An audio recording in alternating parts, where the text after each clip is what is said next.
The Great Global Warming Swindle, la gran farsa del calentamiento global, es un polémico documental que sugiere que la opinión científica sobre el cambio climático antropogénico es influenciada por factores financieros y políticos, cuestionando si en realidad existe un consenso sobre el calentamiento global provocado por el hombre. Este fue formalmente criticado por Ofcom, que sostuvo alegatos de tergiversación hechos por el científico David King. El filme, realizado por el productor de televisión británico Martin Durkin, presenta a científicos, economistas, políticos, escritores y otros intelectuales de todo el mundo que se oponen a la opinión de la mayoría de científicos, afirmando así que el calentamiento global producido por el hombre es mentira y el más grande fraude de los tiempos modernos. La premier del documental fue el 8 de marzo de 2007 a través del Canal 4 británico. El canal describió la película como una polémica que juntó los puntos de vista bien documentados de un número de respetados científicos para llegar a la misma conclusión. Es una película controvertida, pero sentimos que es importante que todas las partes de un debate sean expuestas al aire, de acuerdo a Hamish Mikura, encargada de los documentales del Canal 4. El film se encarga de presentar los puntos de vista de la pequeña minoría de científicos que no creen que el calentamiento global es causado por la producción antropogénica de dióxido de carbono. Aunque el documental fue bien recibido por los escépticos al calentamiento global, fue criticado por varios científicos y organizaciones científicas, incluyendo uno de los científicos entrevistados en el film y otro cuyas investigaciones fueron usadas como argumento.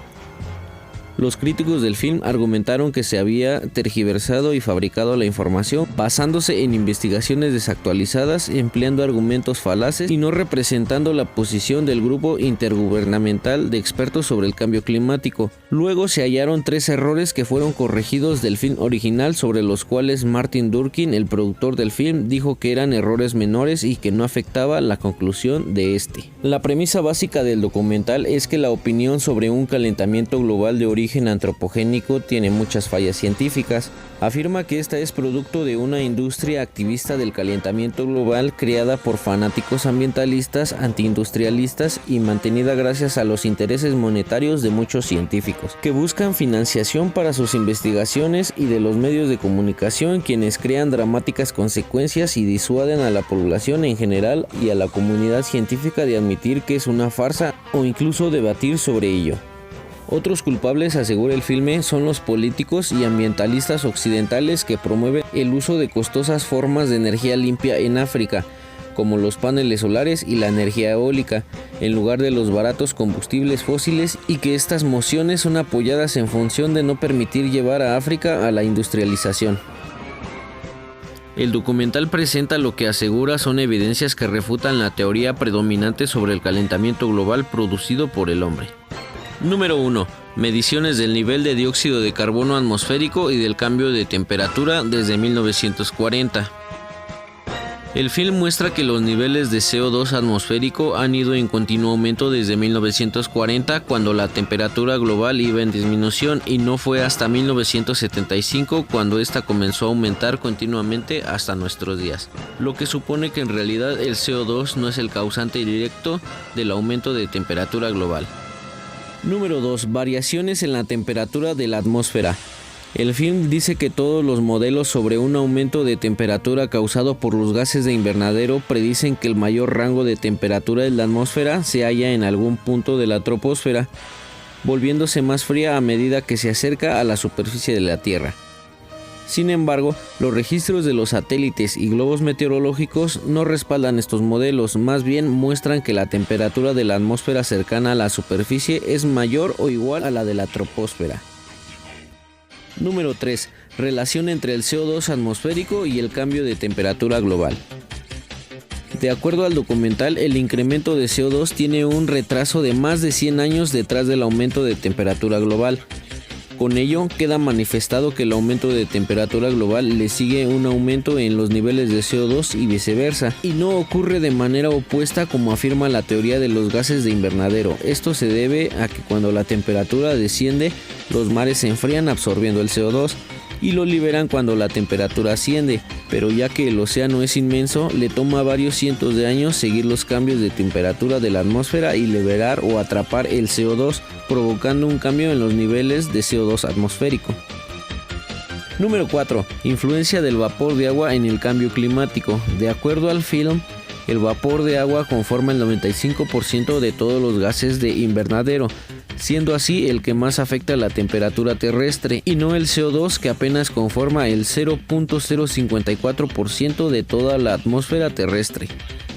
Número 5. Cantidad de CO2 producido por el hombre. El film asegura que de ese 0.054% del CO2 que se halla presente en la atmósfera, los humanos son responsables de menos del 1%, siendo los océanos por mucho los principales emisores de dióxido de carbono y luego los volcanes, las plantas y los animales. Los humanos producen no más de 6.5 gigatones de CO2 al año, mientras que solo los animales y las plantas producen unos 150 gigatones. El film concluye que las emisiones humanas de CO2 nunca podrían ser la causa del calentamiento global. Durkin reconoció después que los datos sobre las emisiones volcánicas de CO2 eran incorrectas y las removió de las versiones posteriores. Número 6. Influencia del Sol sobre el cambio climático. Teoría de la variación del Sol. Esta teoría sobre el calentamiento global, defendida en el documental, afirma que la actividad solar está directamente ligada a los cambios climáticos.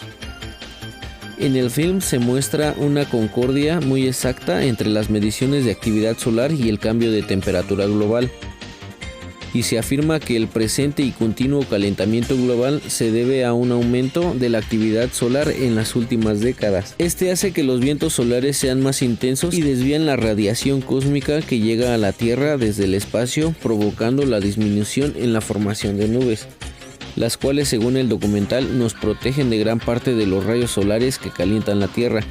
Sin embargo, asegura que el efecto de las nubes no puede ser exactamente simulado por los científicos a fin de predecir patrones climáticos futuros y sus efectos en el calentamiento global. Así, el film concluye que la actividad solar tiene una influencia mucho mayor sobre el cambio climático que cualquier otra acción realizada por el hombre. Número 7. Anteriores episodios de calentamiento. En el documental dicen que el calentamiento global es un fenómeno para nada inusual, como lo pretenden hacer parecer los medios, y que incluso la Tierra ha alcanzado temperaturas mucho mayores a las actuales durante el periodo cálido medieval, un periodo de gran prosperidad en Europa. Intereses detrás de la farsa. Una vez hecha su explicación sobre el calentamiento global, otro de los aspectos que toca el documental son las razones que existen detrás de dicha farsa y que comprometen a la integridad de la investigación climática. A ello le atribuyen intereses políticos, financieros e ideológicos. Número 2. Otros intereses financieros. No solo los científicos, sino millones de personas en todo el mundo dependen de esta farsa para asegurar sus ingresos financieros. Gracias a los cientos de miles de empleos creados y subsidiados en el área científica, gubernamental y mediática que giran en torno al calentamiento global producido por el hombre. Número 3. Supresión de las ideas disidentes. De acuerdo al documental, el concepto de un calentamiento global causado por el hombre es promovido con una ferocidad e intensidad similar al fanatismo religioso. Los científicos que se oponen a esta opinión son tratados como herejes y corren el riesgo de persecuciones, amenazas de muerte y daños a su reputación y a sus carreras, que dan como resultado el desconocimiento de la población en general de las teorías disidentes al calentamiento global antropogénico. Tal es el caso de Tim Ball, profesor retirado de la universidad, quien afirma en el documental y en otras publicaciones que ha recibido amenazas de muerte por sus afirmaciones contrarias sobre el calentamiento global. Número 4. Influencia anticapitalista. En el film se propone que muchos activistas ambientalistas apoyan la teoría del calentamiento global antropogénico por su apogeo emocional e ideológico a las creencias anticapitalistas, oponiéndose al desarrollo económico, la globalización, la industrialización y a los Estados Unidos.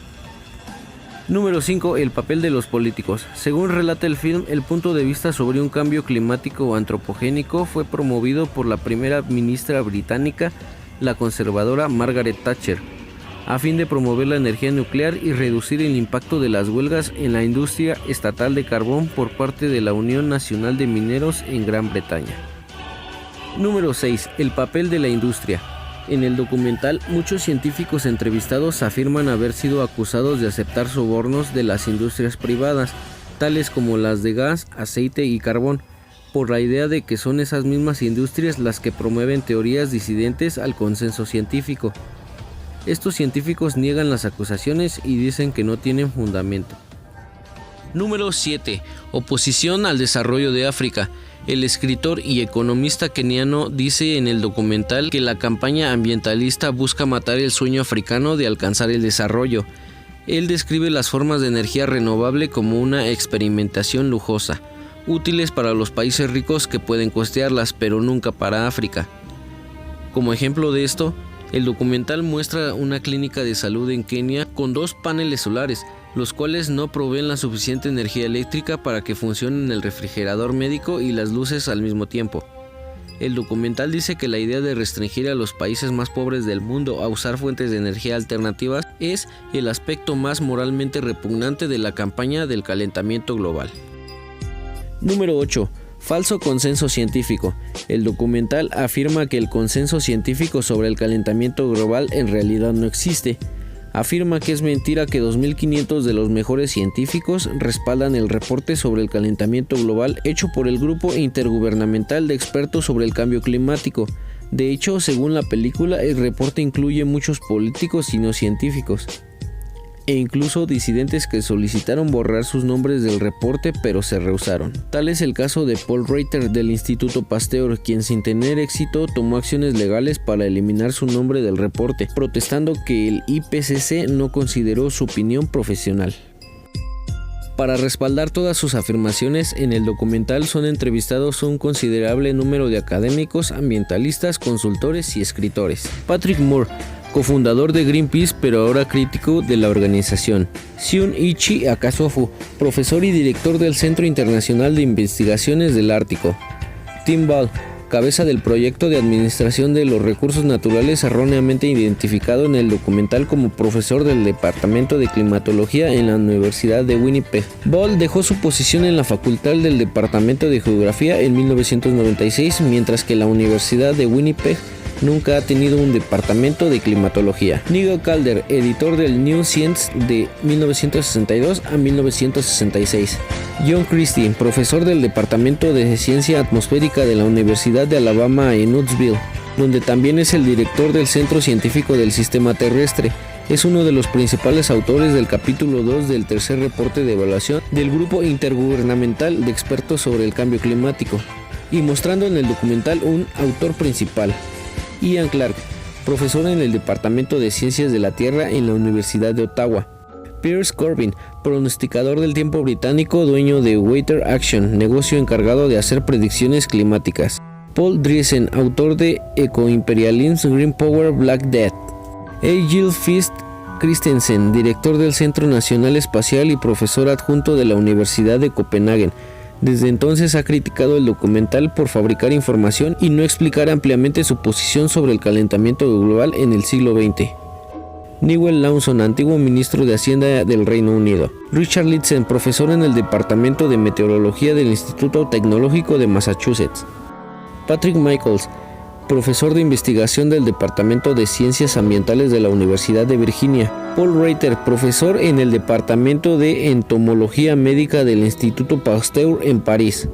Nir Shabib, profesor en el Instituto de Física en la Universidad Hebrea de Jerusalén. James Shiwati, economista, autor y presidente ejecutivo de African Executive. Fred Singer, profesor emérito del Departamento de Ciencias Ambientales de la Universidad de Virginia, erróneamente identificado en el documental como antiguo director del Servicio Meteorológico Nacional de los Estados Unidos de 1962 a 1964. Fue director del Servicio Nacional de Satélites Ambientales, Datos e Información. Roy Spencer, científico de investigación de la Universidad de Alabama en Huntsville. Philip Scott, profesor emérito del Departamento de Biogeografía en la Universidad de Londres. Bear Bolin, profesor de meteorología en la Universidad de Estocolmo desde 1961 hasta su retiro en 1990. Fue también entrevistado el profesor de Departamento de Oceanografía en el Instituto Tecnológico de Massachusetts, Carl Wunsch, pero desde entonces ha dicho que está en total desacuerdo con las conclusiones del documental y la forma que fue usada su entrevista.